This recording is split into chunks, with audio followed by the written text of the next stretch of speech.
Pedro Ferriz de Con, en Central FM. Equilibrio.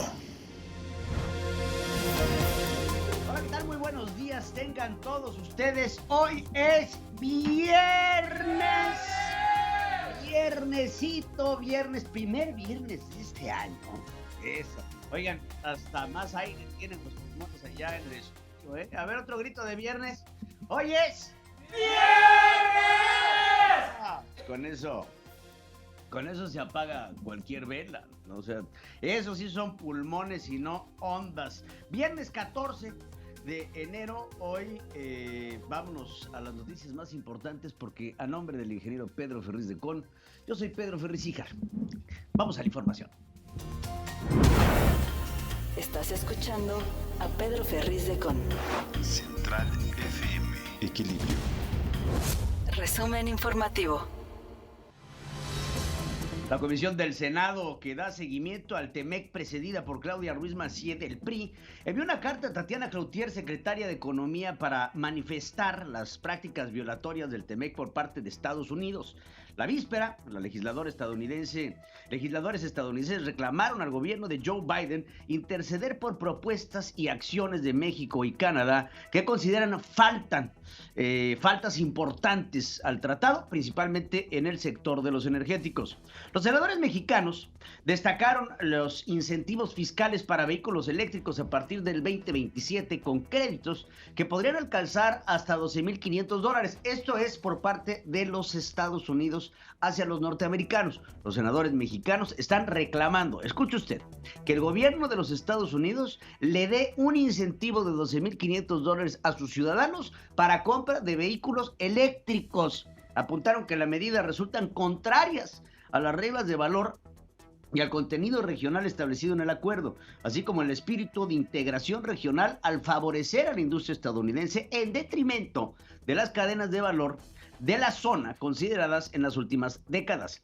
Fechado el 12 de enero, el documento advirtió que esto amenaza con reducir la competitividad de la región, que se verá en una seria desventaja frente a China y otros. Los legisladores nacionales subrayaron que respaldarán las acciones de Andrés Manuel López Obrador para salvaguardar los intereses de la industria automotriz mexicana, motor de competitividad y fuente de empleo para miles de familias. Del mismo modo, la comisión externó inquietud por las diferencias con autoridades de Estados Unidos en la interpretación y aplicación de las reglas de origen relativas al sector automotriz.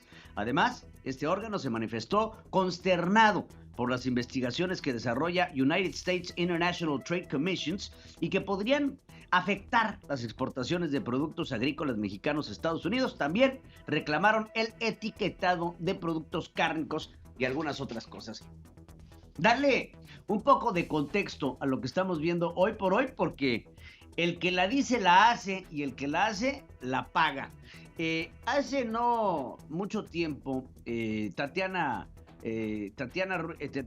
Cloutier, la secretaria de Economía, el año pasado, amenazaba directamente a los Estados Unidos y a los senadores con decir que iban a tomar las acciones pertinentes, así como Estados Unidos lo estaba haciendo. Y fue un debate importante que se dio en el aspecto de las formas, porque Tatiana llegó directamente de forma amenazante y poco diplomática a decirle a los legisladores norteamericanos que entonces ellos iban a actuar en consecuencia, iban a subir los aranceles, iban a ver cómo nos las vamos cobrando.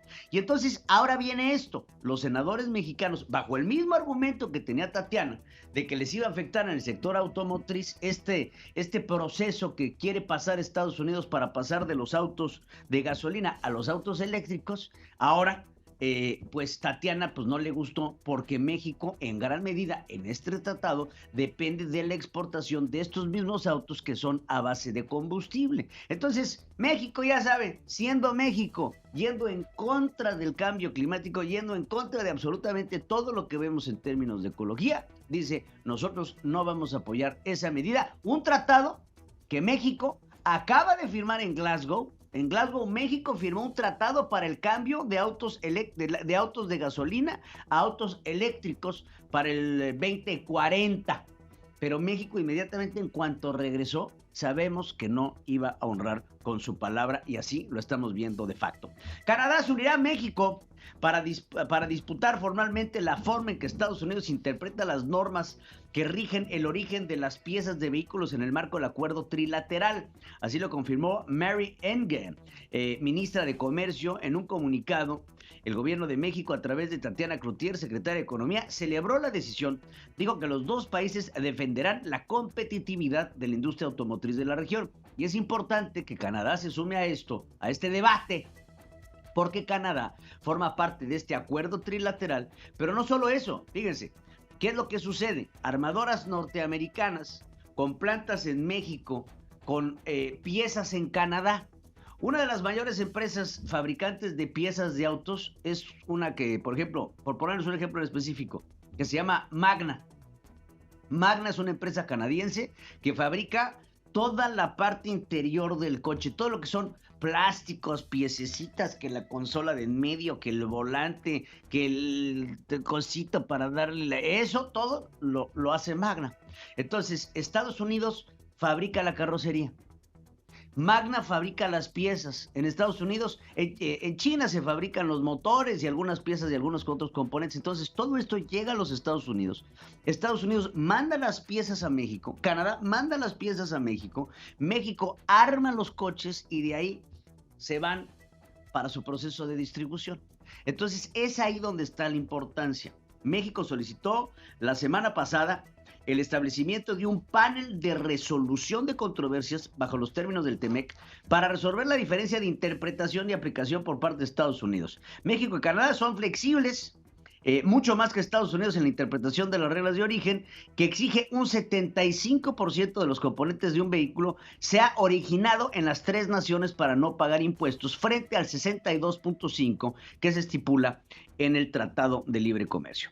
Previa a la reunión de delegados del TEMEC, la administración de Joe Biden pidió a México políticas energéticas que promuevan la competencia justa y la producción de energía renovable para combatir el cambio climático. La Embajada de los Estados Unidos en México informó que Jamie White, representante comercial adjunto de la Unión Americana, sostuvo una reunión virtual con Luz María de la Mora, subsecretaria de Comercio Exterior de México.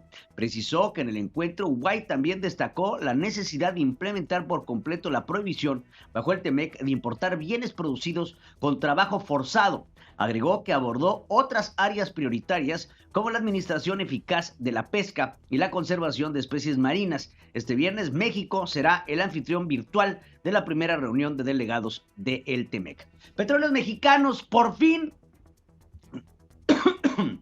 tomará el control de la refinería de Deer Park, ubicada en Texas, Estados Unidos, el 20 de enero, cuando está planeado se cierre el acuerdo, por lo que esta anglo-holandesa Royal Dutch Shell vende la mitad de la planta petrolera a México, reveló Reuters con base en testimonios que pidieron el anonimato. Incluso aseguraron que una comisión de petróleos mexicanos encabezadas por el director general de este organismo, Octavio Romero Oropesa, irá a Texas para la firma el próximo jueves de la próxima semana. En mayo del 2021, Andrés Manuel López Obrador anunció que Petróleos Mexicanos arrastra pesados pasivos y recurrentes pérdidas y acordó comprarle a Shell el 51% de la refinería por casi $600 millones tras una oferta no solicitada. Agregó que se llegó a un acuerdo laboral con el personal que ya opera la refinería, que tiene una capacidad para procesar 340,000 barriles por día. López Obrador dijo que el control de Deer Park y Dos Bocas, México, podrá lograr la autosuficiencia energética porque dejará de importar combustible y exportar crudo hacia el 2024. No explicó cómo se compensarán los ingresos por ventas al exterior. Las 6 refinerías de petróleos mexicanos en México procesan alrededor de 700,000 barriles de petróleo promedio, muy por debajo de su capacidad conjunta de 1.5 millones de barriles de petróleo. Las lluvias en el Paraíso, Tabasco, inundaron las obras de la refinería de Dos Bocas. El jueves también tuvieron que parar los trabajos. Obreros afirmaron que debido a la inundación, el paso del personal se tuvo que hacer en carros de volteo, grúas, aunque después se suspendieron labores.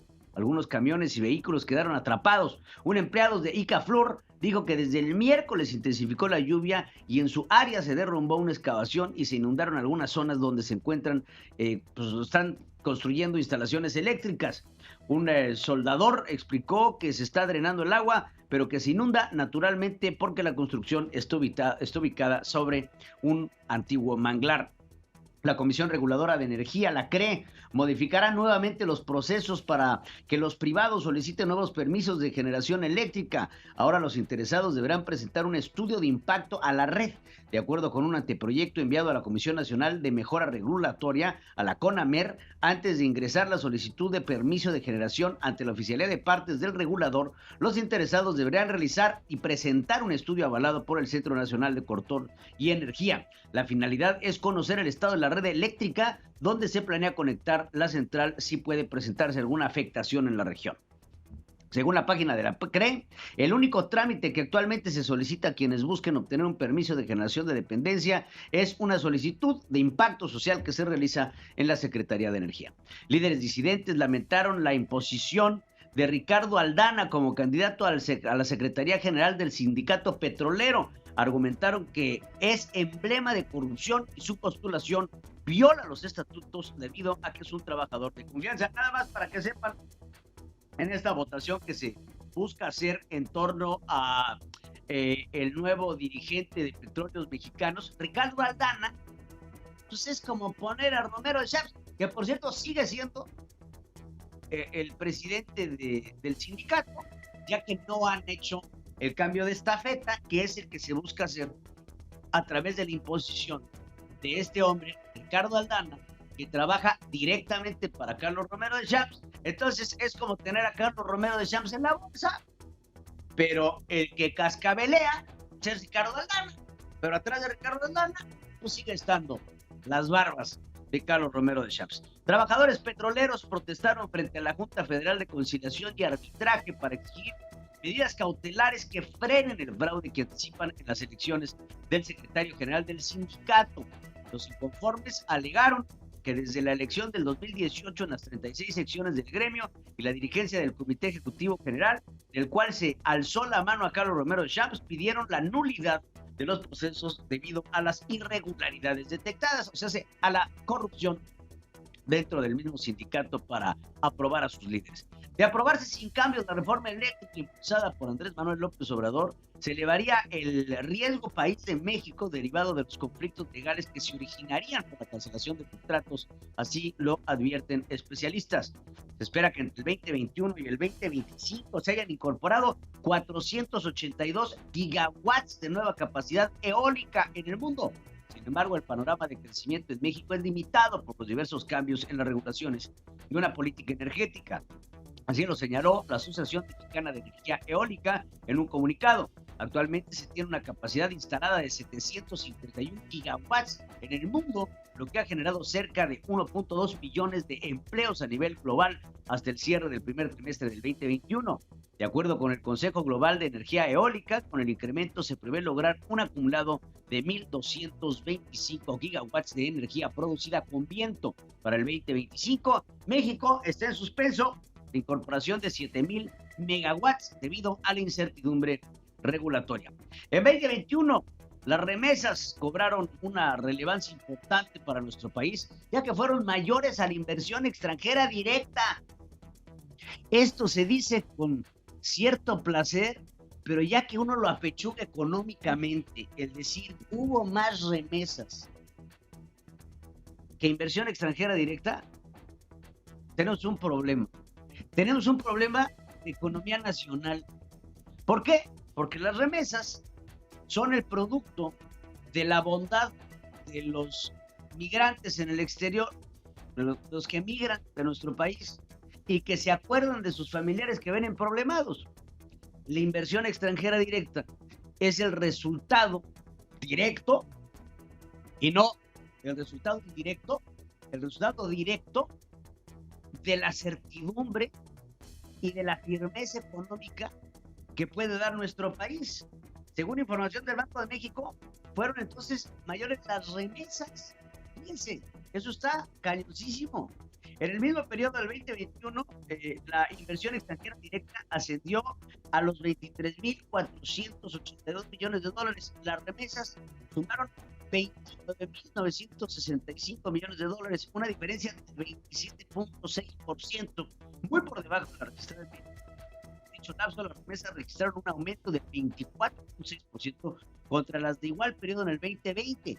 Tanto la inversión extranjera directa tuvo un incremento anual más moderado del 5.7%. Además, según cifras del Banco Central, al cierre de noviembre pasado, las remesas llegaron a los 46.833 millones de dólares. BBVA Research estimó que en 2021 sumen un total de 52.743 millones, solo detrás de China e India. Importantísimo ese dato, ¿eh? La venta de Banamex, anunciada por Citigroup, incluye todo el patrimonio cultural de la institución, así lo informó Alberto Pons, director de estudios económicos de Citibanamex, junto con la operación de sucursales, tarjetas, nóminas, créditos hipotecarios, afores, aseguradoras. Se ofertan los programas que forman parte del compromiso social, el cual incluye el segmento de arte y cultura y sus áreas de exposición, publicaciones, apoyo al arte popular, así como restauración y conservación.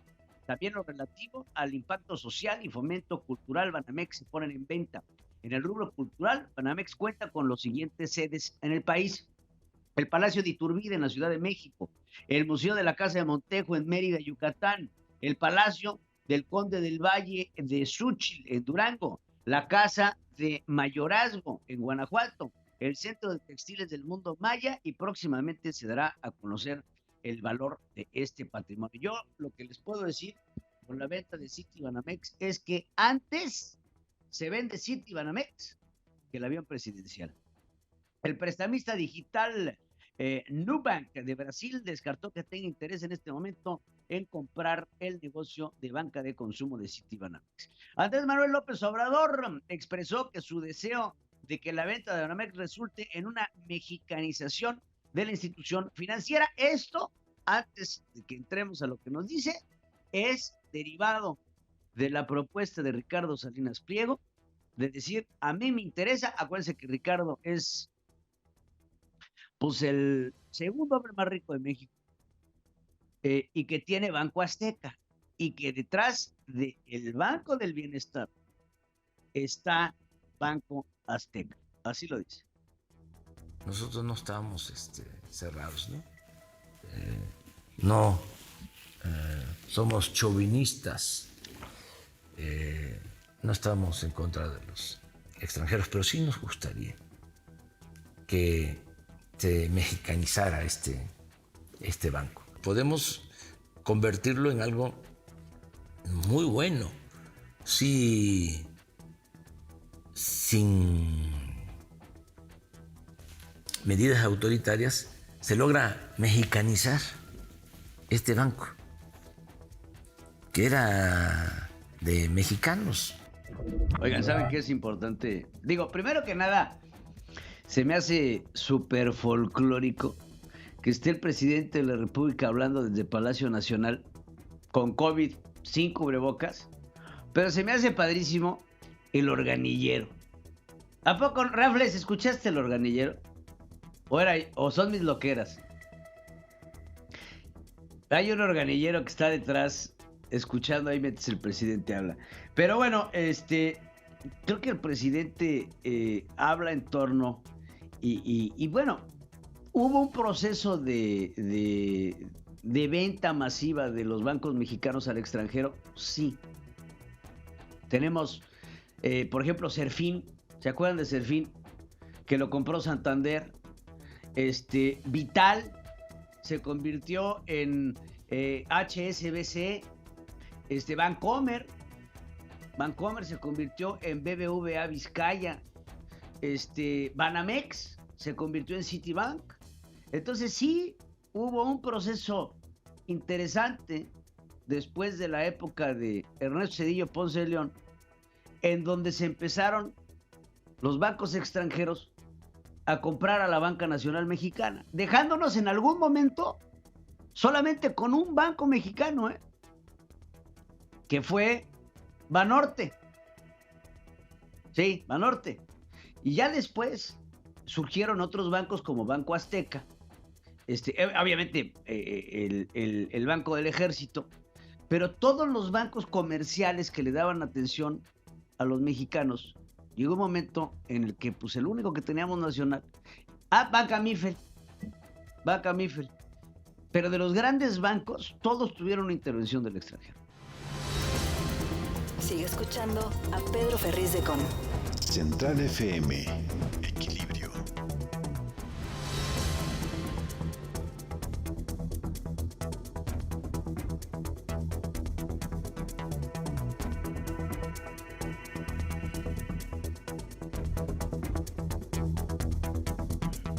Regresamos aquí con ustedes. Muchas gracias por continuar con nosotros aquí en Central FM Equilibrio. Delfina Gómez, secretaria de Educación Pública, el día de ayer, que estuvo en la conferencia mañanera, salió, ya sabe, ¿no?, hacia su coche y rechazó hablar sobre la multa que le imponen a Morena desde el INE por 4,500,000 pesos por el famoso diezmo que ella le cobraba a los empleados municipales de Texcoco durante su gestión frente a este municipio.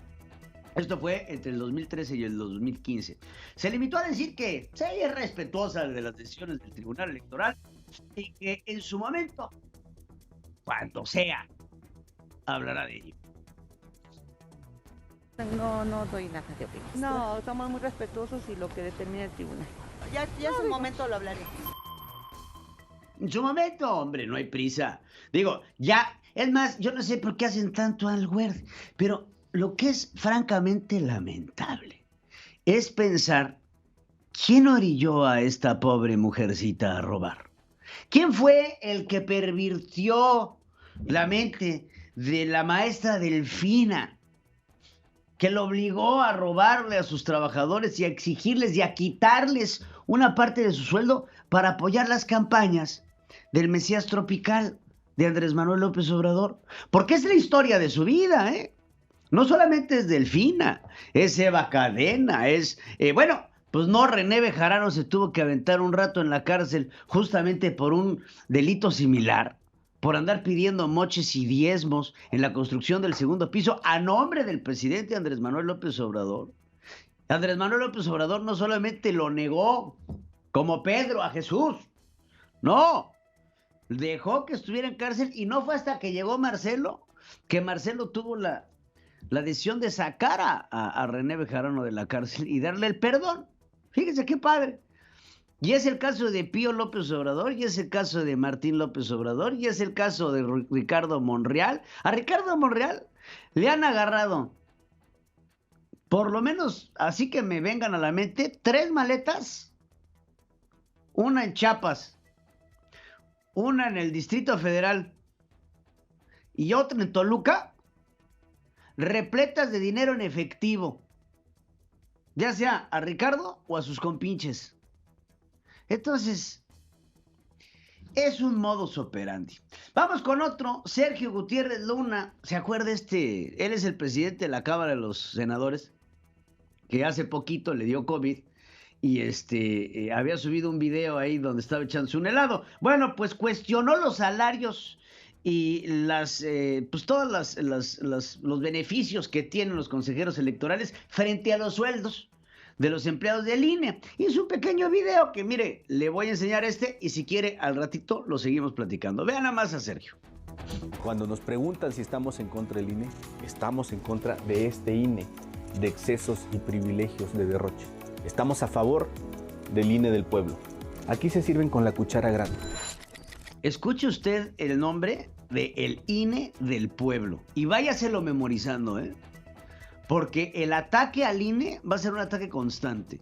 Y este INE del pueblo no es una idea del señor Luna, es una idea que viene ya manejándose desde que el presidente llegó a la presidencia y que se han aventado varios petardazos. Y el primero que estuvo aventando los petardos de esto se llama Félix Salgado Macedonio. Y esta idea del Instituto Electoral del Pueblo, del bienestar, memorícesela, porque el INE lo van a desaparecer, lo van a querer tumbar y nos van a querer imponer un instituto electoral del pueblo. En un ratito analizamos este video.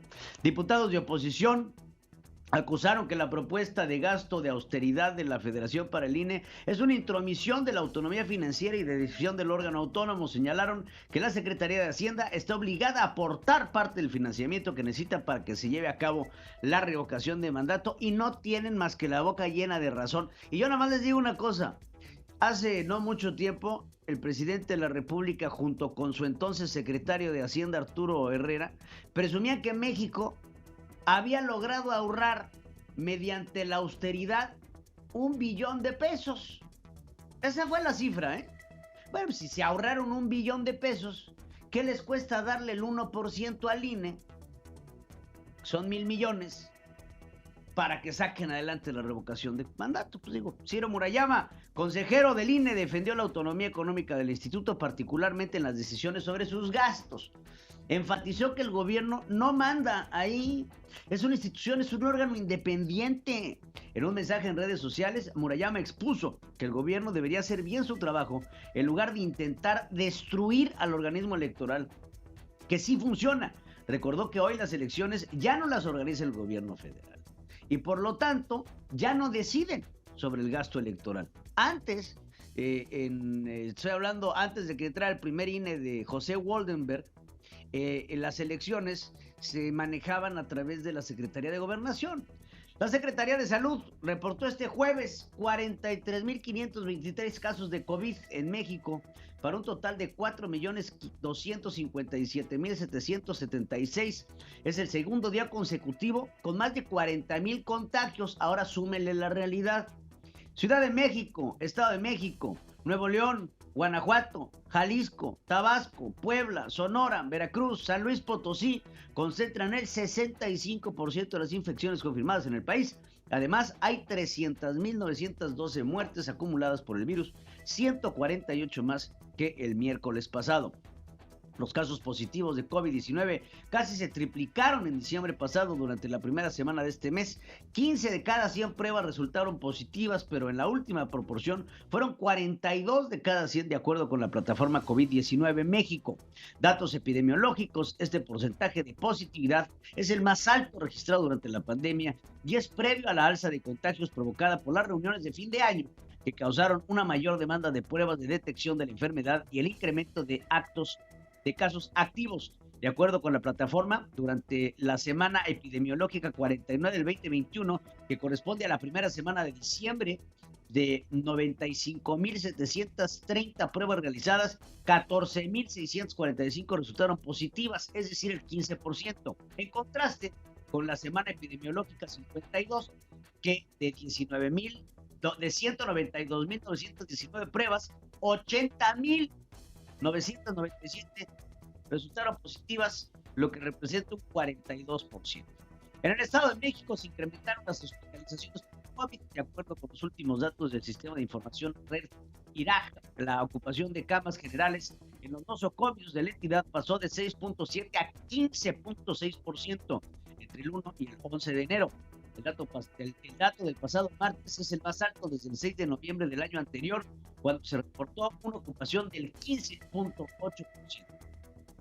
La demanda de certificados de incapacidad temporal por trabajo de COVID del IMSS incrementó en un 460% esta semana respecto a las dos anteriores.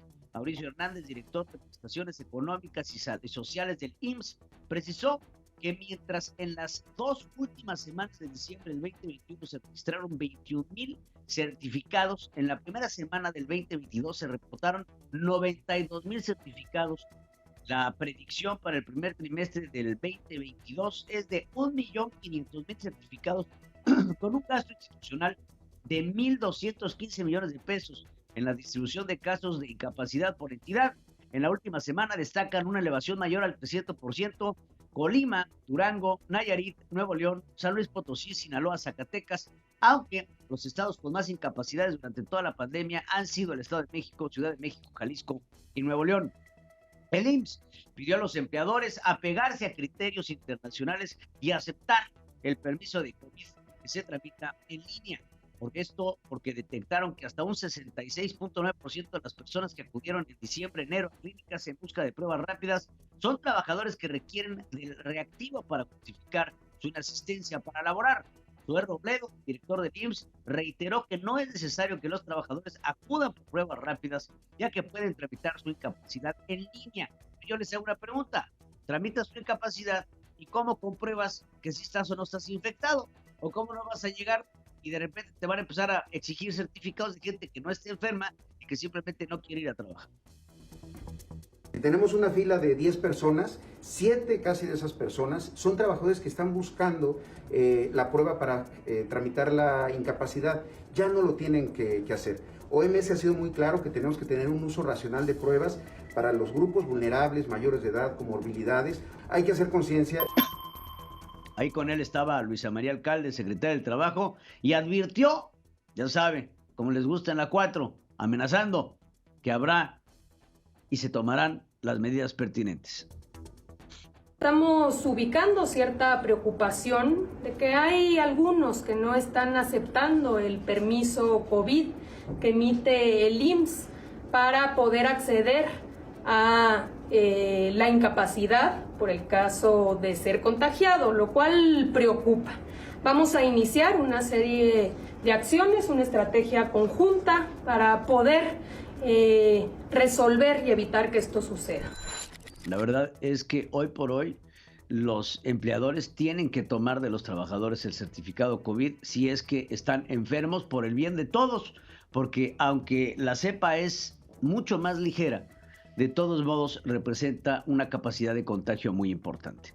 La Secretaría de Salud determinó que el aislamiento de los pacientes COVID sea solo de 7 días y no de 14, según el lineamiento estandarizado para la vigencia epidemiológica y por laboratorio de la enfermedad respiratoria viral. Alejandro Macías, infectólogo, opinó que ante el incremento exponencial de casos de coronavirus resulta inviable solicitar el antiguo aislamiento de 14 días porque pues se nos va a acabar la gente para trabajar.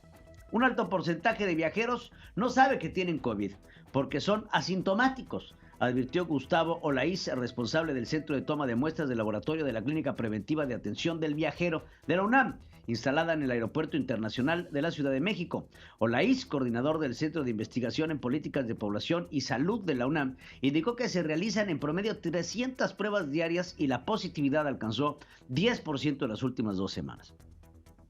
Organizaciones civiles denunciaron ante la Corte Penal Internacional la perpetración de actos de tortura como crímenes de lesa humanidad en los sexenios de Calderón y de Peña Nieto. La comunicación a la Corte Penal Internacional fue enviada en diciembre pasado por la Comisión Mexicana de Defensa y Promoción de Derechos Humanos. En conjunto con la Federación Internacional de Derechos Humanos por hechos ocurridos entre el 2006 y 2018. Las organizaciones analizaron 197 casos de tortura cometidos por el Ejército y la Marina y la Policía Federal, documentados por la Comisión Nacional de Derechos Humanos. Adán Augusto López Hernández, secretario de Gobernación, pidió imparcialidad en la investigación de la Fiscalía contra Cuauhtémoc Blanco, gobernador de Morelos, señalado por vínculos con el crimen organizado. Nosotros respetuosamente exhortamos es a que se conduzcan conforme a derecho y que haya una investigación parcial. Vamos a hacer una pausa rápidamente. Pedro Ferriz de Con y su editorial. En Central FM. Equilibrio. Vaya que ha sido un año que nos ha dejado ya mucho que aprender. Un año en el que ojalá y pasemos el miedo a vivir con COVID-19, pero también que aprendamos y reflexionemos sobre lo que nos ha dejado la enfermedad. Todo mundo está enfermo, ¿eh? Es increíble que a pesar de la realidad tangible que se ve, está enfermo el presidente, se enfermó Sergio Gutiérrez Luna, ya anunció que está enfermo Mario Delgado, y así nos podemos ir otra vez, y creo que nos faltarán dedos para poder contar a todas las personas que ahorita nos estamos enterando que han tenido o tuvieron COVID-19. El miedo inicial, cuando inició la pandemia, cuando te decían tengo COVID, híjole, ya empezabas a pensar en la hospitalización, en los problemas para respirar, en las intubaciones, en la falta de medicamentos y de una solución, en la N cantidad de muertos que perecieron por este contagio de COVID. Conforme ha ido pasando la pandemia y la cepa se ha convertido en una mucho menos agresiva, ya el que nos dé COVID ya no nos da tanto miedo. Ya aprendimos, ya tenemos algunos medicamentos y vacunas que han ayudado en gran medida a minorar el problema. Ayer lo decía Bill Gates, el presidente y fundador de Microsoft, un hombre que no es epidemiólogo, pero que sí ha tenido un gran contacto a través de su fundación, de Bill y Melinda Gates, para el combate a las enfermedades. Porque a eso se dedica Bill. Él ya no dirige Microsoft. A él ya lo que le importa es combatir las enfermedades del mundo. Entonces creo que es un hombre que puede hablar del tema. Y ayer decía que una vez que pasemos esta cuarta ola de la pandemia, seguramente ya entraremos a vivir y a tratar y a manejar al COVID como si fuera una gripe normal. Y hoy ya se está convirtiendo en eso. La sintomatología del COVID, de la primera cepa a la última que tenemos ahorita con Omicron, ha cambiado muchísimo. Hoy los síntomas, un cansancio extremo, un escurrimiento nasal, un dolor en la garganta al nivel de la tráquea, pues son síntomas muy similares a los de la gripa, algo de temperatura. Entonces, esto nos ha ido llevando a que la gente empiece a bajar la guardia y a asomar un poco más la cabeza, a no tenerle miedo a esta enfermedad que ha azotado al mundo de una manera tan importante. Y creo que ahí podremos cometer un error, porque todavía no estamos en ese nivel. Todavía hay casos de hospitalización y muerte. Tenemos casos de contagios que, claro, están exponenciados y están desatados. Porque si algo hemos aprendido de la pandemia, es la exponencialidad de su contagio. Entonces, cuando ya teníamos una N cantidad de contagiados, le ponemos esta nueva variante, nuestro resultado Y, pues tiene que ser Y al cuadrado, porque tiene que estar exponenciado. Y hoy por hoy estamos teniendo 1.6 millones de contagios diarios en los Estados Unidos, 500,600,000 contagios diarios en Francia. En México, parece ser, sigue siendo el rinconcito que dejaron Adán y Eva, porque estamos hablando de 44,000 contagios diarios, con una población de 128 millones de habitantes, con una realidad visible y tangible a nuestros alrededores de lo que en realidad está pasando.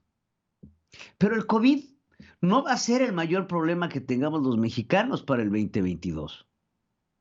Se nos está poniendo en la puerta y nos estamos acercando cada vez a una grave recesión económica, a un grave problema financiero nacional, en donde nuestro país, de no tomarse las medidas pertinentes, va a caer en un abismo económico, porque así lo dicen los indicadores, que van de la mano con la economía moral del presidente de la República. Me parece perfecto.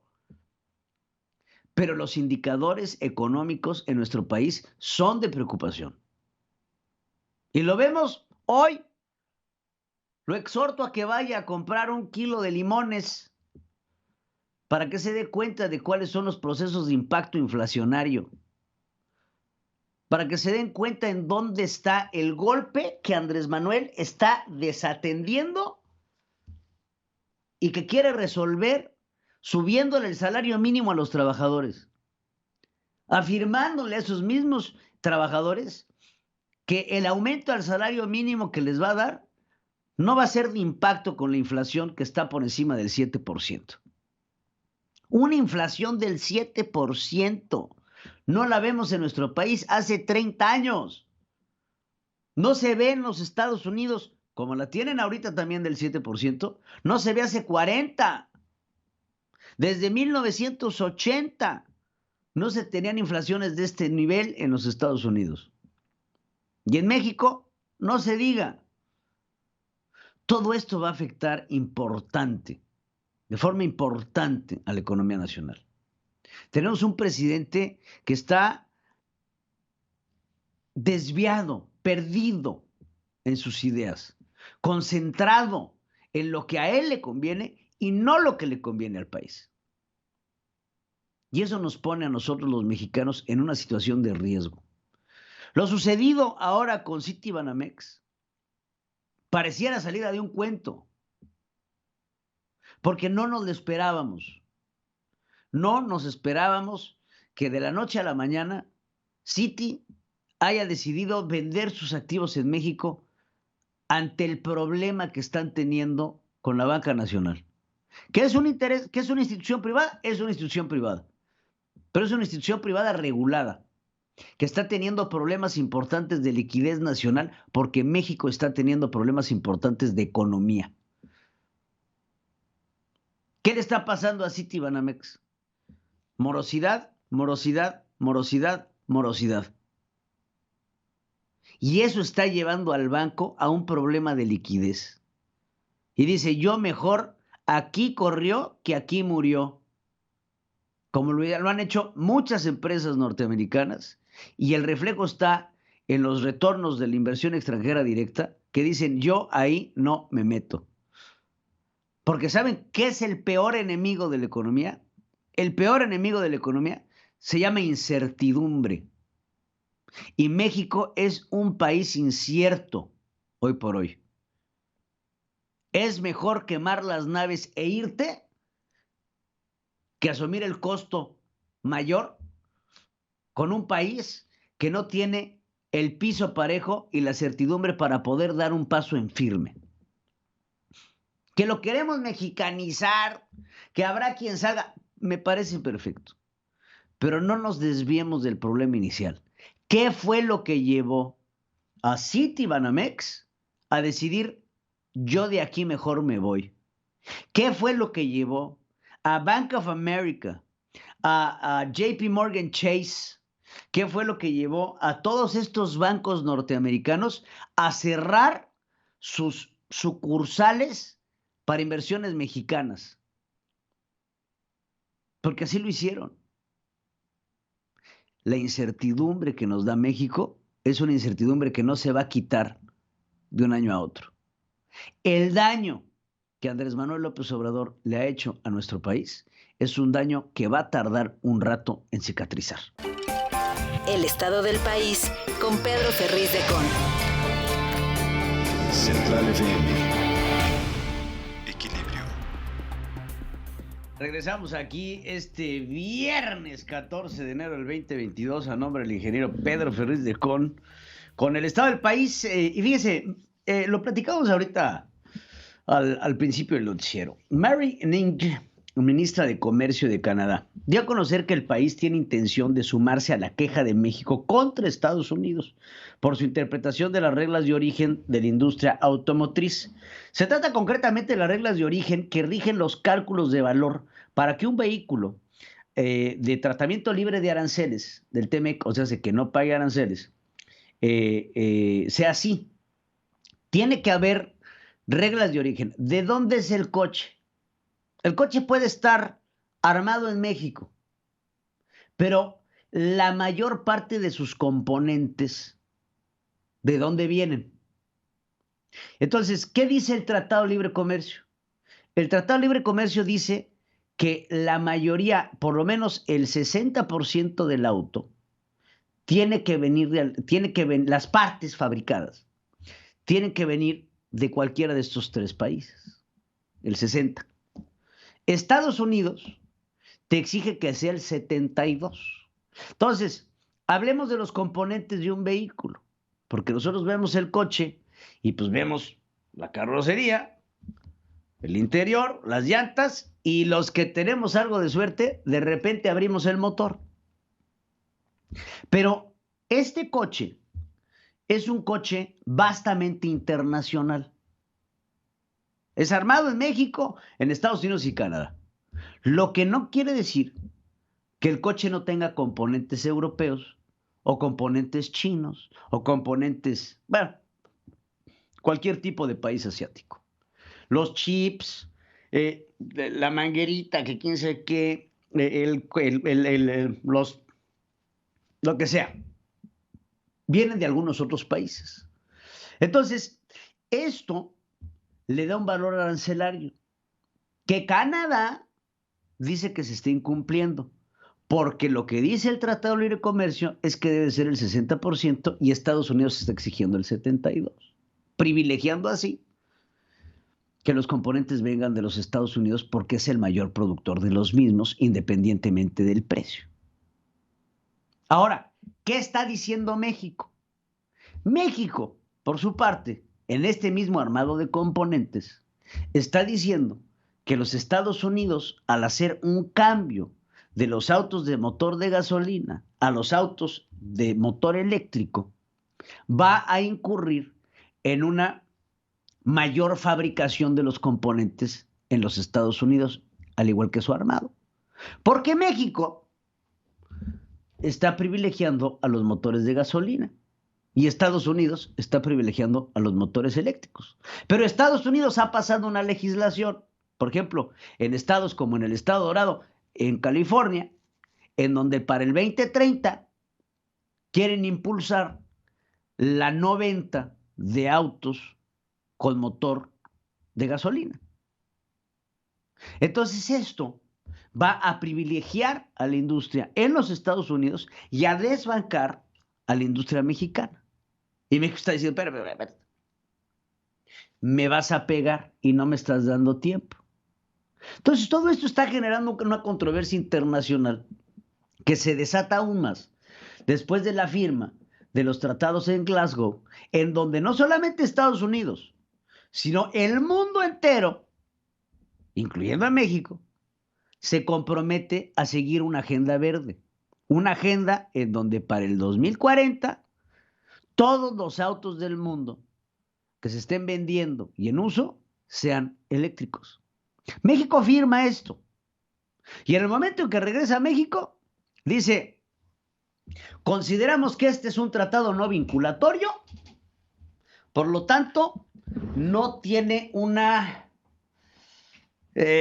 capacidad de aplicación en nuestro país. No hay lo que se llama en términos generales y en términos de derecho internacional enforcement, o sea, no tiene obligatoriedad.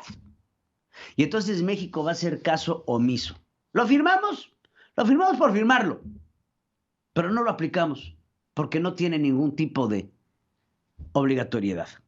La organización Human Rights Watch denunció las violaciones de derechos humanos y la impunidad en México, siguiendo la norma al no tener cambios durante el gobierno de Andrés Manuel López Obrador. En su informe 2021 indican que la tortura, las desapariciones forzadas, los abusos contra migrantes, las ejecuciones extrajudiciales, la violencia de género y los ataques a periodistas se han mantenido inalterables. Un grupo de 11 legisladores presentó 3 denuncias ante dependencias locales y federales para esclarecer presuntos nexos del gobernador de Morelos, Cuauhtémoc Blanco, con el crimen organizado. Van 4 narcomantas que le avientan a Cuauhtémoc en Morelos. 4. En donde inclusive por ahí ya hasta le dejaron un muertito diciéndole, no te hagas tonto, Cuauhtémoc, estás con nosotros y nos hemos reunido varias veces y están ahí las fotos a las que el gobernador de Morelos dice, pues yo me tomo fotos con cualquiera y no me doy cuenta quién se está tomando la foto conmigo. El INE reajustó el costo de la consulta de revocación de mandato, por lo que ahora costará 524 millones de pesos, para lo que eliminó algunos gastos como que no se impriman en papel seguridad las boletas, sino en papel convencional. Indicaron que se tenía contemplado comprar insumos sanitarios para las casillas por la emergencia, pero se eliminó por la insuficiencia presupuestaria. Entonces, ¿cómo estamos haciendo la revocación de mandato más segura? Pues bajando la seguridad. La información internacional con Adriana Brani desde Miami. Miami, Florida. Central FM. Equilibrio. Desde Miami, en la Florida, mi queridísima Adriana Baralif con la información internacional. ¿Cómo estás, Adriana? ¿Cómo estás, Pedro? Te saludo con muchísimo gusto y desde acá, desde Miami, Florida, en medio de un aire acondicionado. Soy ahí como hay una cortinilla. Ahí está. Un aire acondicionado fuertísimo. Oye, Pedro, mi comentario internacional va en un sentido que ahorita te platico, pero es que no puedo dejar de comparar lo que sucedió con Boris Johnson, el primer ministro de Gran Bretaña, y lo que hizo ayer López Obrador. No puedo dejar de compararlo, porque pues Boris Johnson fue 10 minutos a una fiesta cuando el Reino Unido estaba en pleno cerrazón, donde nadie podía salir, y fue a esa fiestecita y el escandalazo. Ya pidió perdón al Parlamento, está a punto de caer, todo por 10 minutos de haber estado en esa reunión en época de pandemia, sin estar contagiado, por cierto. Y mientras tanto en México, ayer el presidente, pues lo vimos ahí presumiendo que estaba en su oficina con COVID, con el secretario de Hacienda, con el secretario de Gobernación, y bueno, imposible dejar de comparar estos dos escenarios, mi Pedro. Oye, ayer que vi el video, está así el presidente, muy sentado así. Bueno, pues ya vamos saliendo del COVID y está aquí con su sana distancia. Y ves la cara de los pobres infelices cuando hacen el paneo. Y los ves así, sentados con una cara de... me trajeron aquí a la de a fuerzas, porque no debería de ser. El presidente tiene que estar aislado. ¿Qué parte no entiendes? Digo, y aparte, espérate, él dijo que en su primera, cuando se midió la temperatura, y se midió, puso el oxímetro, dijo, si voy a estar con gente, voy a hacerlo con cubrebocas. Y lo primero que hace al día siguiente es estar con gente sin cubrebocas. Es francamente irresponsable el señor. Se lo ha tundido. Pero bueno. Tenemos que comentar esta escena porque sí es de risa. Oye, pero dos noticias importantes de la pandemia y una mala noticia sobre la situación entre Rusia y Ucrania. Rápidamente te comento. Primero, la buena noticia, pues que Biden anuncia ya que el gobierno va a comprar 500 millones más de pruebas que van a repartir de manera gratuita. Y aquí está la ovación. Today, I'm directing my team to procure an additional additional 500 million more tests to distribute for free. That means 1 billion tests in total.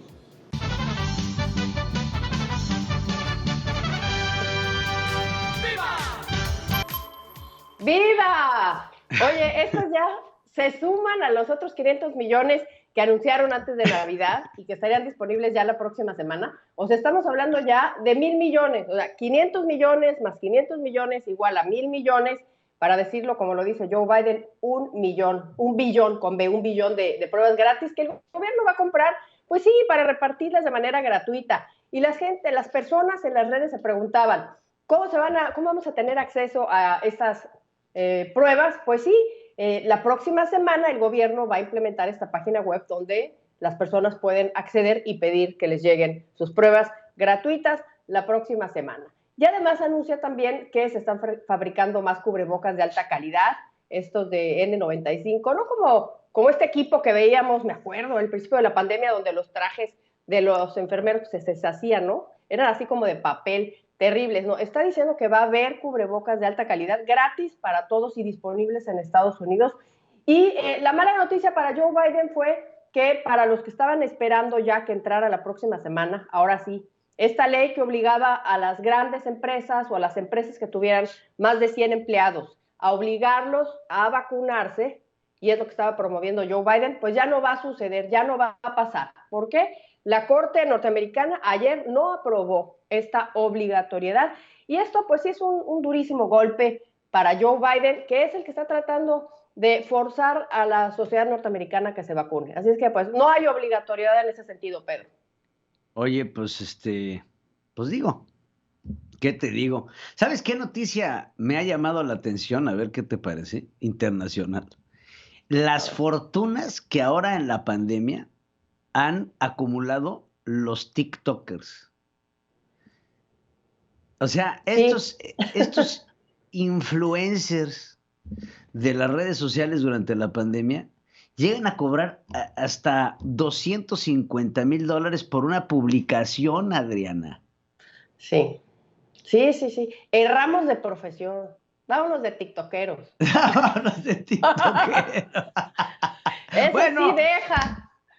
Con esto vamos a despedir el programa y de aquí nos vamos a bailar en TikTok, mi querida Adriana, porque sí, vámonos qué cosa. Vámonos al TikTok.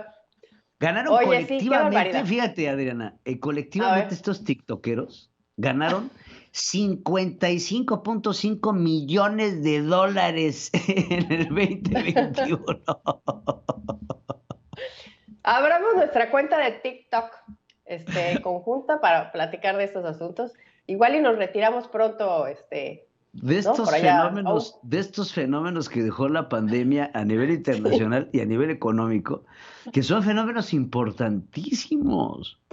Oye, la otra vez te cuento, estaba yo caminando aquí por las calles de Miami, por la parte donde hay mucho tránsito, y me encuentro justo a una tiktokera en medio del camellón haciendo un TikTok donde venían los coches de un lado y del otro a toda velocidad, arriesgando el pellejo, y yo dije, pero ¿por qué? Ahora entiendo, ¿no? Entonces, pues sí, los fenómenos de los tiktokeros, arriesgando el pellejo por ser eso, ¿no? Influencers. Sí, ¿no te acuerdas cuando dio la fiebre de las selfies peligrosas? Varios se murieron por irse a tomar la selfie más peligrosa del planeta. Qué bárbaro, no, pero sí, cállate. De estos fenómenos. Oye, pues qué buena noticia la de las pruebas. Creo que debería de ser un asunto que se replique en otros países del mundo, en donde las pruebas tienen que ser gratuitas. Tienen que ser gratuitas y tienen que estar a disposición de la gente para poder saber qué onda. Ahora, ya sabemos que estás infectado, ya tenemos la solución. Vamos a ver cómo estas pruebas o el famoso testing nos va a llevar a acabar con la cuarta ola de la pandemia, que creo que eso es lo más importante. ¿Dónde va a estar el resultado final de tener tanta y tanto dinero metido en las pruebas? Porque si ha habido grandes ganadores en esta pandemia, han sido las farmacéuticas. Sí, las pruebas, además de que sean gratis, además que haya, ¿no, Pedro? Muy importante, eso es lo que estamos viendo. Oye, Pedro, antes de Dios, nada más rápidamente, no me quiero ir al fin de semana sin dejarles una preocupación al auditorio. A ver. Sin dejar esta preocupación. La tensión entre Estados Unidos y Rusia se ha aumentado de manera impresionante. El riesgo de una guerra en esa zona, Pedro, ya está en su nivel más alto desde hace 30 años, según lo decía ayer Polonia. Esta semana que pasó, pues hubo pláticas entre Rusia, entre representantes de Rusia, de Estados Unidos, de la OTAN, de Ucrania, todo para desescalar esto. ¿Y qué pasó? Que se puso peor la cosa.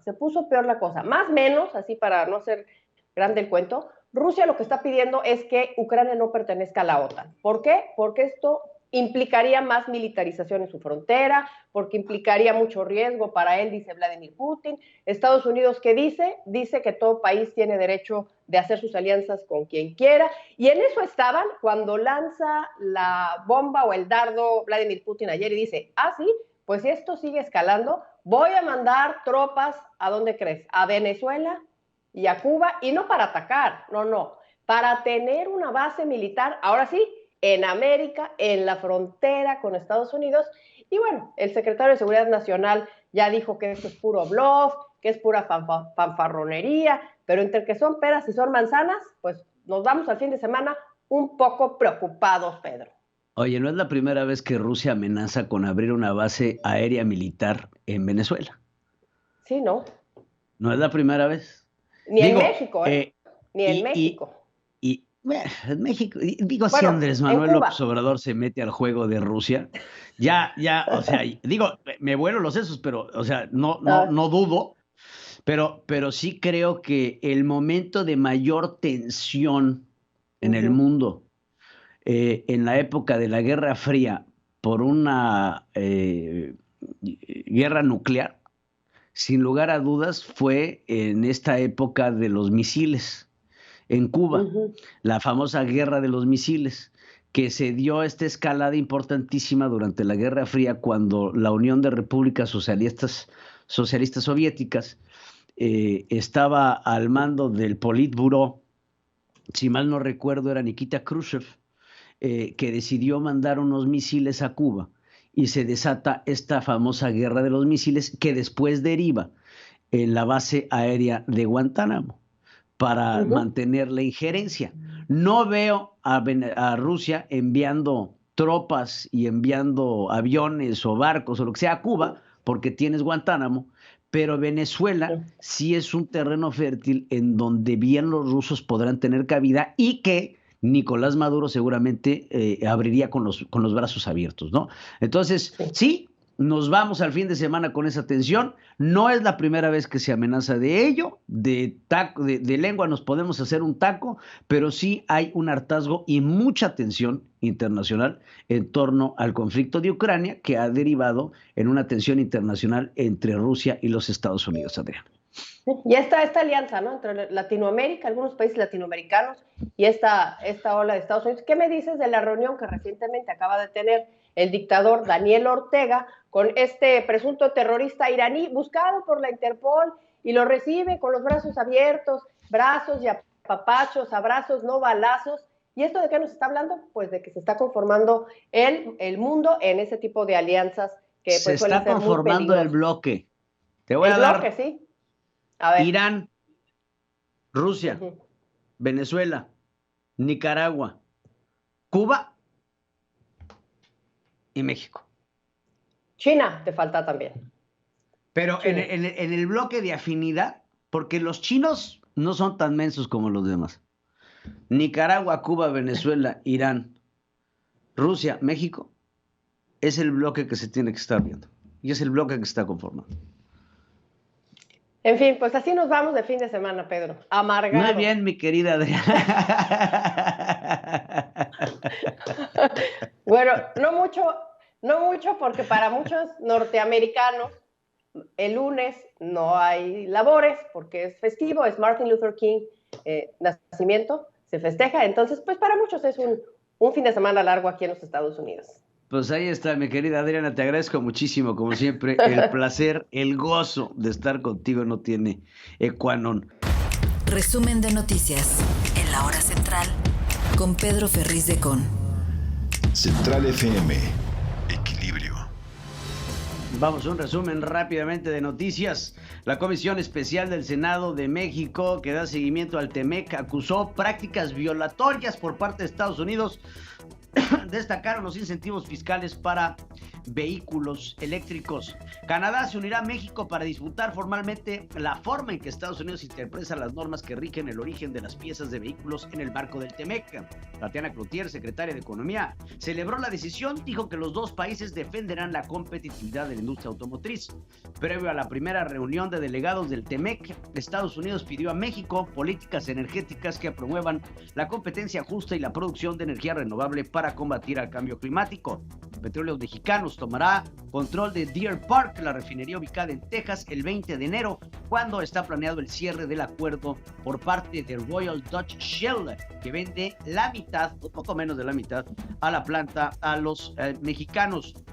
Suspendidas las labores de la refinería de Dos Bocas en Tabasco por inundaciones. Ahora la CRE pedirá a privados presentar un estudio de impacto a la red. Líderes disidentes lamentaron la imposición de Ricardo Aldana como candidato a la Secretaría General del Sindicato Petrolero. Argumentaron que es un emblema de la corrupción. Trabajadores petroleros protestaron frente a la Junta Federal de Conciliación y Arbitraje para exigir medidas cautelares que frenen el fraude que anticipan en la elección del secretario general del sindicato. De aprobarse sin cambios la reforma eléctrica impulsada por Andrés Manuel López Obrador, se elevaría el riesgo país de México derivado de los conflictos legales que se originan por la cancelación de contratos, advirtieron especialistas. Se espera que entre 2021 y 2025 se hayan incorporado 482 gigawatts de nueva capacidad eólica en el mundo. En el 2021 las remesas superaron a la inversión extranjera directa en 50.3% por cambios en sectores como el energético, sostuvieron especialistas. La venta de Citibanamex, anunciada por Citigroup, incluye todo el patrimonio cultural de la institución, así lo informó Alberto Gómez, director de estudios económicos.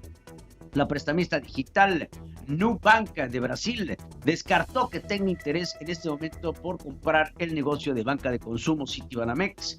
Andrés Manuel López Obrador expresó su deseo de que la venta de Banamex resulte en la mexicanización de la institución financiera. ASPA informó que como parte del comité de acreedores no garantizados de Grupo Aeroméxico votó a favor del plan de reestructura presentado por la compañía para salir del Chapter 11, la ley de quiebras de los Estados Unidos.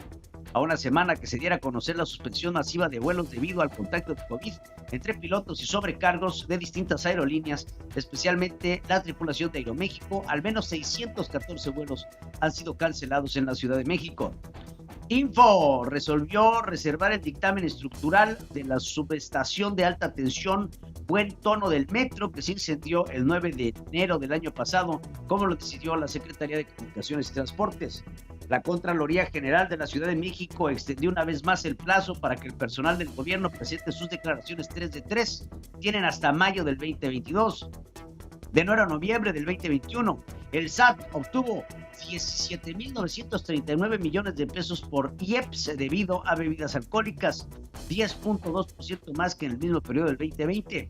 Delfina Gómez, secretaria de Educación Pública, rechazó hablar sobre la multa morena, esta multita de 4.500.000 pesos por el diezmo de 15 millones que le dieron a los empleados municipales de Texcoco.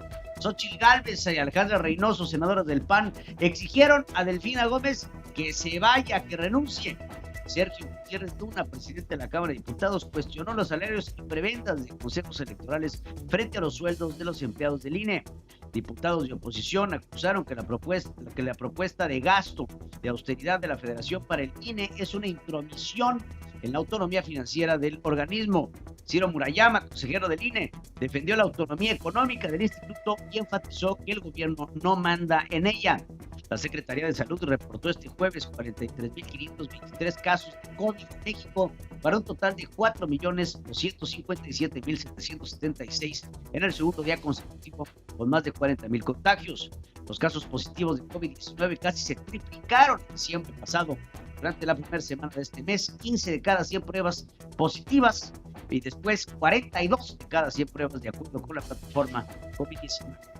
En el Estado de México se incrementaron hospitalizaciones por COVID. De acuerdo con el sistema de información de la red, la ocupación de camas generales en los nosocomios de la entidad pasó de 6.7 al 15.6%.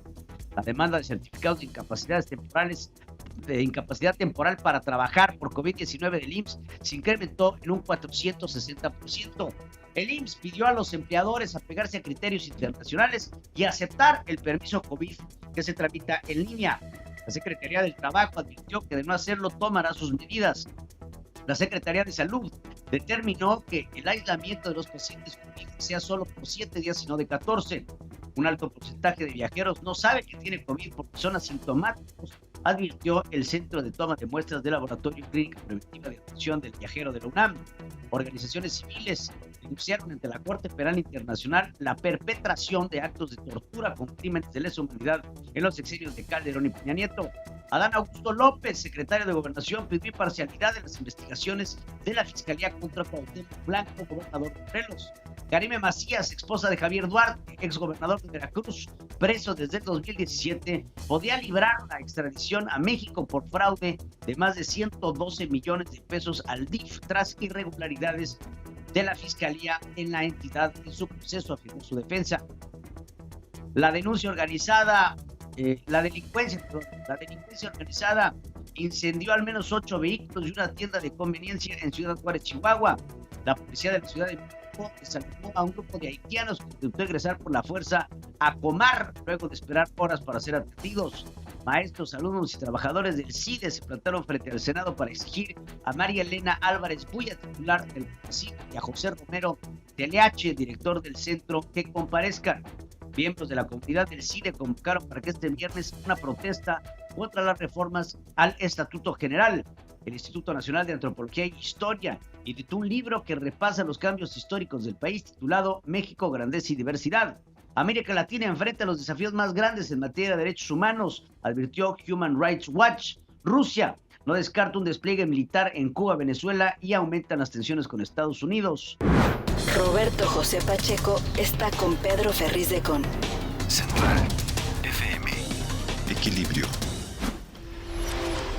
Mi queridísimo Roberto José Pacheco, con el gusto de saludarte en este viernesito. Mi querido Pacheco, ¿cómo estás? Estimado Ferriz Híjar, te saludo con mucho gusto. Pues estamos, porque al final de cuentas ha sido un inicio de año para olvidar. Y como diría el Buki, ¿a dónde vamos a parar?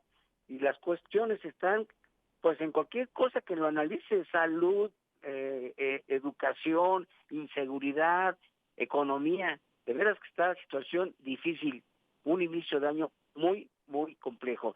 Y bueno, te comento que mientras que la llamada cuarta ola de la pandemia está rompiendo cifras de contagio en el país, en el Congreso Federal, la Diputación priista pues externa su preocupación por los contagios en los recintos educativos. Por lo tanto, la diputada federal Cristina Ruiz, ella demanda a la titular de la Secretaría de Educación Pública que valore la viabilidad de continuar con las clases presenciales ante el aumento de contagios de COVID-19 en todo el territorio nacional. Argumenta la diputada priista que esta no puede ser una decisión que se tome a la ligera, debe definirse por cuestiones de salud pública y no de carácter político. Es un fragmento, escuchemos lo que dice la diputada. El regreso a clases no es ni debe ser una decisión política. El regreso a clases debe ser una decisión basada en datos y realidades. El regreso a clases debe ser sí o sí una decisión responsable. En cada estado sus autoridades escolares están tomando decisiones al respecto. Unos retrasaron el regreso a clases, otros iniciaron y otros cuantos están de forma semipresencial. Por su parte, la Secretaría de Educación Pública se declaró lista para el regreso a los planteles en la fecha estipulada tras el periodo vacacional de invierno. Bueno, la realidad, mi estimado Ferriz Híjar, es que la Secretaría de Educación está rebasada por esta cuarta ola, aunado precisamente a la incompetencia de sus autoridades.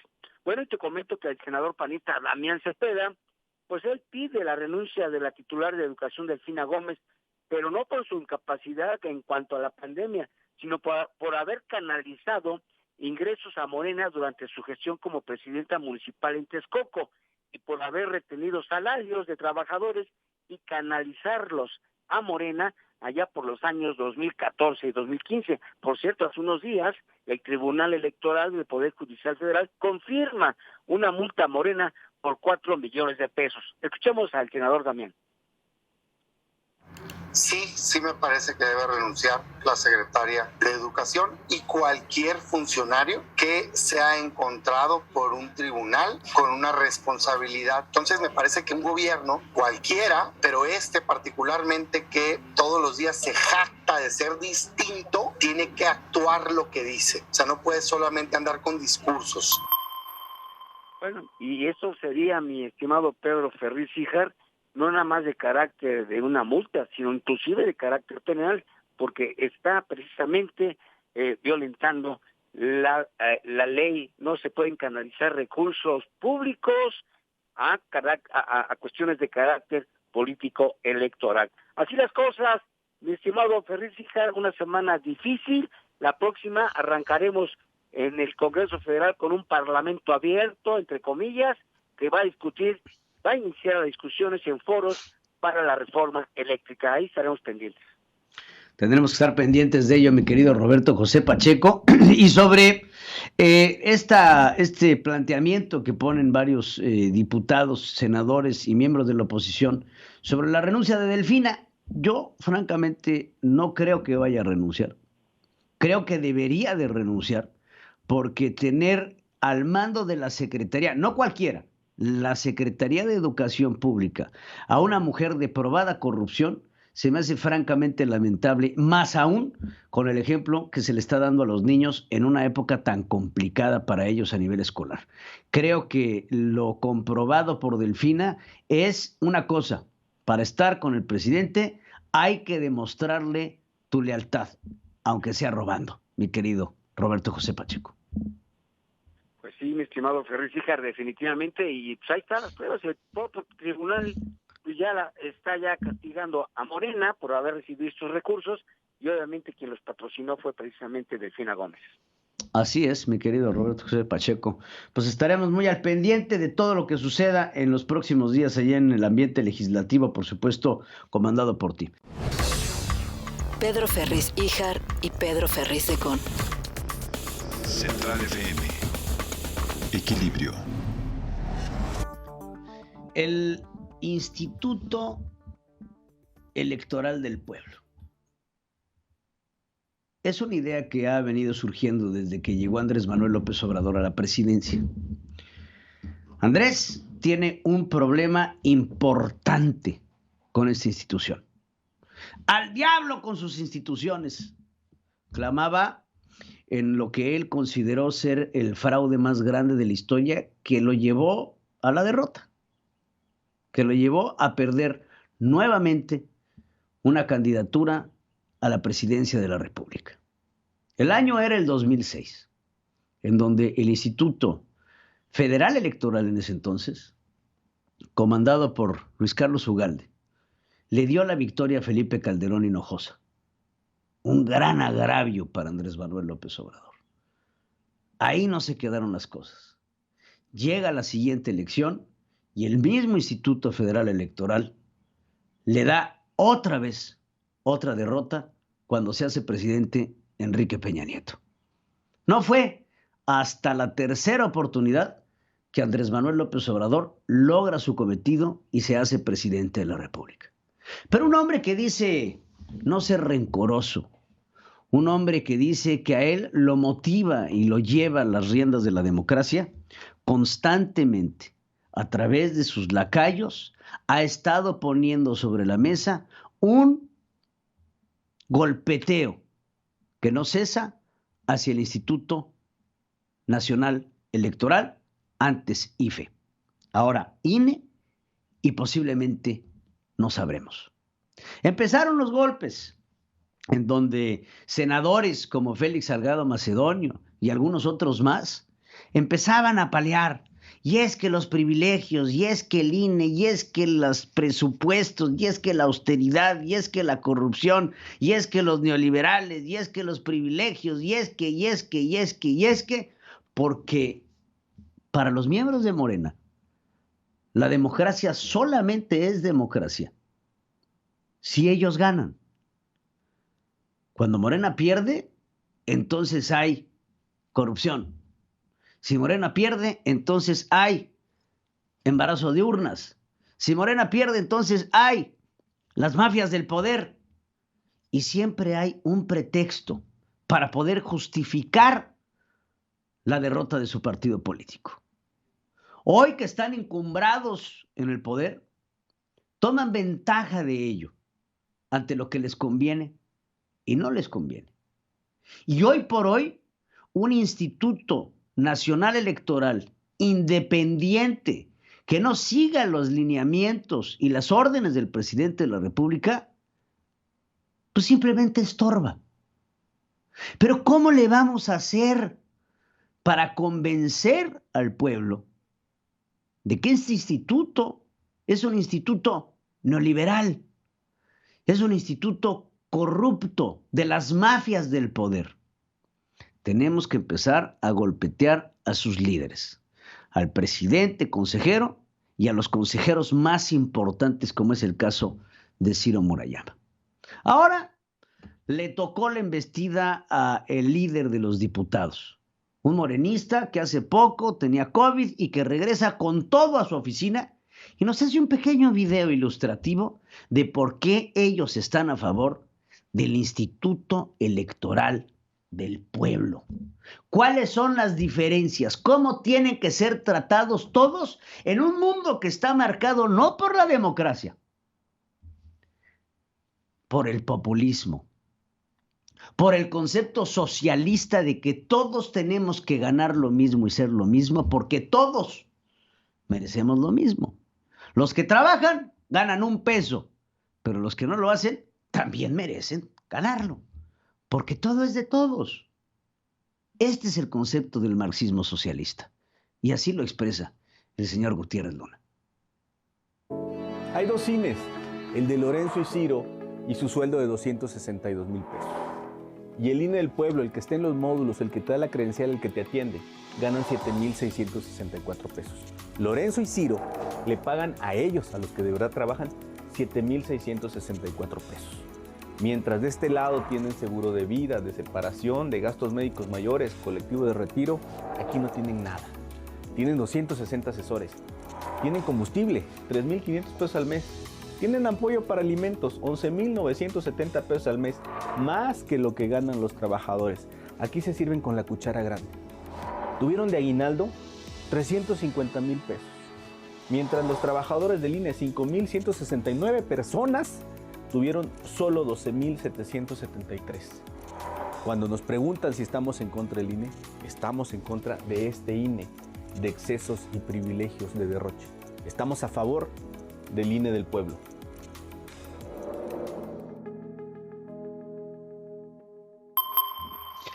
El INE del pueblo. Haciendo las comparaciones que hace este señor, veámoslo en un carácter corporativo empresarial. A Sergio Gutiérrez Luna le molesta que los altos directivos ganen más que los que están en el más bajo escalafón de la cadena de producción. Entonces dice, aquí Lorenzo y Ciro, que son los más altos directivos, ganan 260 y tantos mil pesos. Escandaloso. Ganan más que el presidente de la República. Pero los que en realidad trabajan ganan 7,000 y pico de pesos.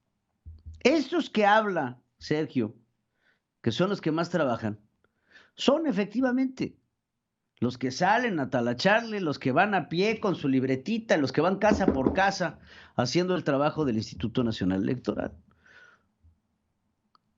Pero si nos vamos a un esquema corporativo, tiene un sentido que los directivos ganen más que los que están en el primer escalafón de la cadena productiva. Claro que hay prestaciones, claro que hay absolutamente todo. Nada de lo que dijo en este video, para mí representa un sinsentido. Lo que sí representa un sinsentido es que el mismo Gutiérrez Luna no haga una misma tabla interactiva de los gastos que se hacen en la Cámara de Diputados. Que no nos hable el mismo señor, líder de los diputados, sobre las prestaciones y beneficios que tienen ellos en seguro médico, en gasolinas, en aguinaldos, en prestaciones alimenticias, en prestaciones para su familia, en salarios brutos y netos, en canastas básicas, porque los diputados tienen muchos gastos, y todos son cubiertos por nosotros los mexicanos, al igual que son los del Instituto Nacional Electoral. Entonces, yo espero no me quede sentado esperando a ver este mismo cuadrito interactivo, en donde vemos que en el Senado y en la Cámara de Diputados se compran cafeteras de 70,000 pesos y se gastan 4, 5, 6 millones de pesos en galletas. Nada más para que diputados como Sergio puedan tener su coffee break. Porque si hay corrupción en todos lados, Y la Cámara de Senadores y la Cámara de Diputados no están exentos de todos los ayudantes que tiene Sergio, de todas las personas que trabajan para él. ¿O por qué no, Sergio, mejor te pones el mismo sueldo que gana tu chofer? Ahora, si quieres un chofer que gane mucho dinero, pues pregúntale al presidente y acordémonos de cuánto dinero ganaba Nico, el chofer de Andrés Manuel López Obrador, que tiene un sueldo de arriba de 180,000 pesos por ser el chofer de Andrés Manuel. ¿O ya se les olvidó? O que nos diga Ricardo Monreal cuánto se gasta en ayudantes, cuánto se gasta en asesorías, cuánto dinero se despilfarra por parte del Senado de la República y de la Cámara de Diputados en vehículos de transporte, en alimentos, en el comedor. Y no solamente de ellos, sino de todas otras las secretarías de Estado. creo que hay que ponerse a reflexionar. Creo que hay que darnos cuenta que hoy lo que está bajo ataque no es Lorenzo y Ciro, es la democracia nacional. Pedro Biaggi está con Pedro Ferriz de Con. Central FM. Equilibrio. Mi queridísimo Pedro Biaggi, te saludo con el gusto de siempre. ¿Cuál es la palabra del día de hoy, mi querido amigo? Querido amigo Pedro Ferriz Hijar, la palabra del día es intención. Yo tengo la intención de vivir este día a la máxima potencia, como si fuera el último día de mi vida, específicamente porque tengo unas imágenes que quiero que veas de dónde me encuentro. Me encuentro en Palermo, Buenos Aires, Argentina. Y por ende, ahí puedes ver la belleza de esta gran ciudad, esta mañana soleada, espectacularmente, realmente impresionante para mí, pues es un sueño de una vida entera que tuve de llegar aquí a Argentina y por fin lo logré, aunque estamos viviendo un momento muy difícil porque se están rompiendo récords, estableciendo récords de calor. En el día de ayer se estableció un récord de calor, más calor que nunca en la historia de Argentina, y también el récord de los casos de COVID-19, pues la explosión es a nivel mundial. Esto es algo que no podemos contener. Igual ahí puedes ver lo hermoso de esta ciudad y realmente te digo que estoy viviendo mi sueño a la máxima potencia. Por otro lado, hablando de Argentina, el argentino más famoso del mundo, que sabemos que es el Papa Francisco, también hace noticia en el día de hoy. Ahí está. Leader of the Catholic Church making an unannounced stop of all places at a record shop. Take a look. A surprised Vatican reporter spotted the Pope coming out of a downtown shop and turns out with a CD in his hand.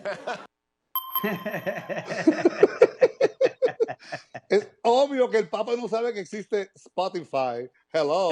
O sea, ¿quién compra CD hoy en día? Nadie.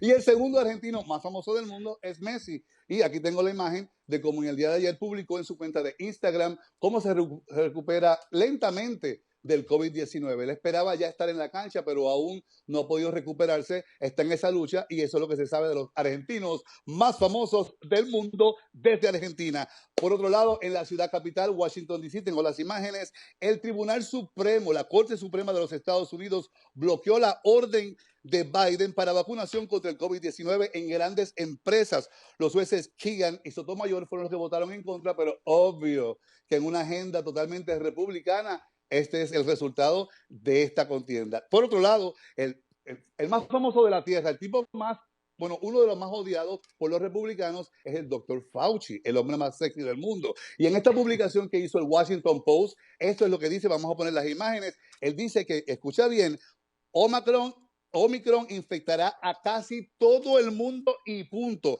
Aquellos vacunados, con muy pocas excepciones, les irá bien. Aquellos no vacunados tienen la posibilidad de infectarse 10 veces más que los vacunados y 20 veces más la posibilidad de morir. Eso crea y genera un odio de parte de Ron Paul, el senador de Tennessee, que la tiene agarrada con Fauci en todo momento. Pero Fauci habla de las amenazas de muerte que ha recibido gracias al desgraciado este que la tiene agarrada con él. Y vamos a escuchar cómo Fauci describe esta última amenaza. What happens when he gets out and accuses me of things that are completely untrue is that all of a sudden that kindles the crazies out there. A person was arrested who was on their way from Sacramento to Washington, D.C. at a speed stop in Iowa. And the police asked him where he was going, and he was going to Washington, D.C. to kill Dr. Fauci. And they found in his car an AR-15 and multiple magazines of ammunition because he thinks that maybe I'm killing people. Hazme el favor. Dice Fauci, o sea, a nivel de que una amenaza directa que recibió, a este hombre lo arrestan con una R-45, con las municiones, y cuando le preguntan ¿a dónde vas? Él dice, voy a Washington, D.C. a matar a Fauci. ¿Y por qué? Bueno, por la insistencia que tiene Ron Paul de que Fauci nos está engañando a todos. Ahora, Fauci, fíjate cómo él encontró el detalle del por qué esta obsesión que tiene Ron Paul con Fauci, y vas a ver cómo él a través de esta obsesión genera mucha plata, papá. Mira esto. Why would Senator want to do this? So go to Rand Paul website and you see fire Dr. Fauci with a little box that says, contribute here. You can do $5, $10, $20, $100. So you are making a catastrophic epidemic for your political gain. $5, $10, $15, o sea, es como un casino que tienen montado generando plata a nombre del desprestigio que le hacen al Dr. Fauci. Esa es la historia del día de hoy, mi querido Pedro Ferriz Hijar. Ese contenido vive todo, por supuesto, en Central FM Equilibrio, y yo los invito a que me sigan a través de Pedro Biaggi Show. Para ti un fuerte abrazo, bendiciones y hasta la próxima semana. Se nos fue ahí la imagen de Pedro Biaggi, pero se escuchó perfectamente bien, mi querido Pedro. Te mando un abrazo con todo cariño y todo el agradecimiento de todo este equipo de Central FM. Y vaya nota, esta de Fauci. Porque les voy a decir una cosa, hace falta un loco. Nada más uno como este, que va con su auto y lo tiene. ¿Y a dónde vas? Voy a matar a Fauci. Hombre, con esa candidez. Voy a matar a Fauci y aquí tengo un AR-15 y varios cargadores repletos de munición para poderlo hacer. Hágame usted el favor, hasta dónde llegamos los seres humanos como personas. Sigue escuchando a Pedro Ferriz de Con. Central FM, Equilibrio. ¿Quién mejor para que nos hable de cine que mi estimadísimo Ricardo Colorado, al que saludo con enorme gusto? Mi querido Ricardo, ¿cómo estás? Mi querido Pedro, ¿cómo estás? Te abrazo hoy viernes, ya estamos a la mitad de este mes de enero, se está yendo el año muy rápido y estamos con muchas noticias, Pedro. Como tú sabes, vienen los premios de la Academia, pero también hay cosas nuevas, Pedro, que se están volviendo a retomar vida, como el ave fénix. Vamos a hablar de eso y más. Y la noticia realmente preponderante, Pedro, es que con 1.540 millones de dólares y tras 4 semanas en taquilla, hay una cinta que está incendiando enero. Tom Holland y su Spider-Man Sin Camino a Casa encontraron más que una mina de oro, diría yo. Ya es una de las cintas más taquilleras en la historia. Para ser precisos, es la 8ª película más vista en el cine después de Avengers, The Furious 7, Frozen 2 y Avengers, La Era de Ultron. Pero con motivo de este 50 aniversario, Pedro, de la película El Padrino, Paramount Pictures ha decidido volver a regresar a su casa, a la pantalla de plata, al cine, a esta cinta. Anuncia con bombo y platillo que regresará este 25 de febrero El Padrino, esta cinta que marcó la historia de las películas de los gángsters, adaptada de una forma espléndida por Francis Ford Coppola, narra la novela de Mario Puzo y es la historia de la familia Corleone, que se acaba convirtiendo en el epicentro de los mafiosos con una cantidad desmedida de poder. Bueno, pues esta película, que está protagonizada por Al Pacino, Marlon Brando, James Caan, Robert Duvall, John Castle y Diane Keaton, entre otros más, se estrenó por primera vez en 1972 y Paramount la ha restaurado de manera espléndida, artesanalmente, cuidando cada detalle y admiración por la obra original. Andrea Kass, vicepresidenta senior de Paramount Archives, fue la encargada de hacer esto, Pedro. La cinta promete regresar con toda la pantalla de plata. Creo que esta película es un punto de referencia para absolutamente todas las cintas de gángsters que surgieron años posteriores, pero sobre todo, esencialmente, es importante porque hizo las carreras de Francis Ford Coppola y de Al Pacino, a pesar de que ambos casi fueron despedidos por los ejecutivos de Paramount durante el rodaje. Yo creo que quienes ya la vieron la tienen que ver en el cine, quienes no la han visto tienen la gran oportunidad de verla en su casa, en el cine, donde tiene que estar esta cinta formada, todavía filmada en cinta, que es bien importante, y sobre todo hay frases que nos encantan. Yo creo que esta película podría ser algo así como el I Ching de la suma de sabiduría de todas las películas de gángsters, porque llegó en un momento en la historia del cine donde se conjugó un extraordinario talento en el momento adecuado, impulsó y detonó las carreras de grandes actores y sobre todo nos regaló unas frases inolvidables. Y aquí las voy a mencionar para todos, son los fans de esta cinta. La primera es, le voy a hacer una oferta que no puede rechazar. La segunda frase icónica de esta cinta es, ya duermen con los peces. Otra frase que nos encanta es, todo es estrictamente negocios, nunca es personal. Un hombre que no pasa tiempo con su familia no es un hombre de verdad. La quinta frase más icónica de esta película es: las mujeres y los niños pueden ser descuidados, pero un hombre jamás. Nunca tomes partido en contra de la familia. Y la séptima es: si tienes un enemigo, tu enemigo se convierte en mi enemigo. Y esta es la película que tenemos que ver en febrero. Vamos a ponerla en el radar. Y hasta aquí mi comentario, Pedro. Tienen tarea a todos para ir al cine. Ya lo creo, mi querido Ricardo. Oye, pues qué rico que ya se reactiva el mundo del cine, ¿no? Porque con esta época de la pandemia que se pararon tantas producciones, ahora regresamos otra vez a la alegría de, bueno, no te digo mañana por todo lo que está pasando el Omicron, pero sí te digo que ya pronto vamos a poder regresar a ver el cine en el cine. Y vemos la reactivación de muchas producciones que valen mucho la pena, ¿no? Claro. La gente, al final de cuentas, busca esos espacios, ¿no? De esparcimiento, salir y disfrutar.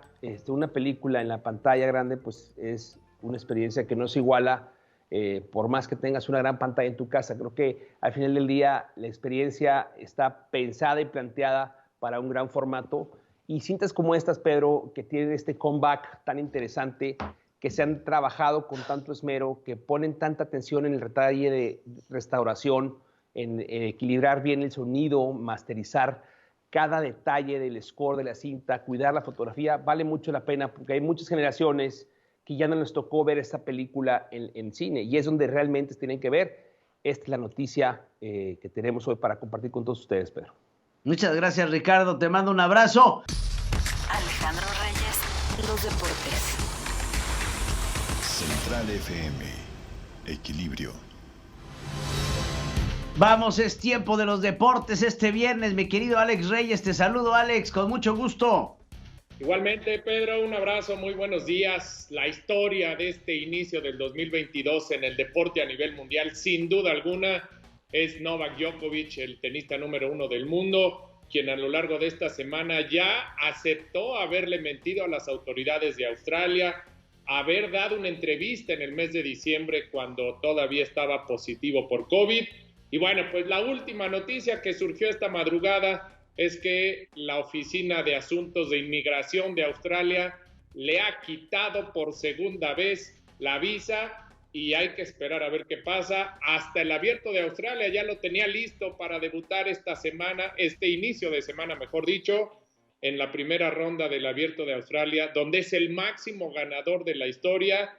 Y Alex Hockey, que es el ministro de Inmigración, ha dicho que le van a quitar la visa. Y bueno, pues este es un tema que está causando revuelo en todo el mundo. Mintió, y esto no se le puede perdonar ni siquiera al mejor jugador del mundo del tenis en la actualidad, de Novak Djokovic. A ver qué dicen sus abogados. Están tratando de buscar que se le autorice de alguna forma defender el título de este primer Grand Slam del año. Muchas cosas el fin de semana, Pedro. La semana de comodines en la NFL. Hay algunas dudas y preguntas que saltan al escenario. ¿Será el último fin de semana de Ben Roethlisberger como mariscal de campo, no solo de los acereros, sino en su carrera profesional? Lo sabremos el próximo domingo. Muy buenos partidos. Mañana a partir de las 3:30 de la tarde, 6 encuentros de comodines. Allí están los 49 de San Francisco visitando a los Vaqueros de Dallas. En años o décadas anteriores era un clásico. Hoy, después de muchos años, de 25, a enfrentar los Bucaneros de Tampa Bay con Tom Brady a la cabeza buscando conseguir el bicampeonato. Ya platicaremos, y hablando justamente de el fútbol americano, un mensaje y una invitación a todos los que les guste el fútbol americano, lo juegan y están listos para poder formar parte del equipo de Rojos de la Ciudad de México. Este fin de semana en el campo de Pumitas, en el sur de la Ciudad de México, habrá pruebas para todo el que llegue. No importa si no tienen trayectoria en los últimos años, si hace mucho tiempo que no juega fútbol americano. Rojos invita a la gente y a todos los jugadores de esta zona conurbada de la capital del país a hacer un tryout y tratar de formar parte del equipo para la temporada que arranca ya en un par de meses, la Liga FAM de fútbol americano profesional de nuestro país. En las redes sociales del equipo de Rojos, y ahí está toda la información. Y finalmente, Pedro, hoy por la noche arranca la Liga del Pacífico en su serie final, los Charros de Jalisco ante los Tomateros de Culiacán, allá en la Perla Tapatía. Pondrá muy buena, sin duda alguna, la final, buscando al representante de México para la Serie del Caribe, que arranca el día 28 en Puerto Rico. Así es que hay que estar pendientes, fútbol, golf, tenis, de todo hay como en botica, querido Pedro, este fin de semana. Muy bien, mi querido Alex, pues como siempre es un gusto verte, escucharte, saber de los deportes. Y bueno, ha llegado el fin en este viernes, no me queda más que desearles un excelente fin de semana a nombre de todo el equipo de Central FM Equilibrio, por supuesto, a nombre del ingeniero Pedro Ferriz de Con. Yo soy Pedro Ferriz Híjar y recuerde, como todos los días, hagamos historia. Hasta aquí presentamos a Pedro Ferriz de Con. Central FM Equilibrio.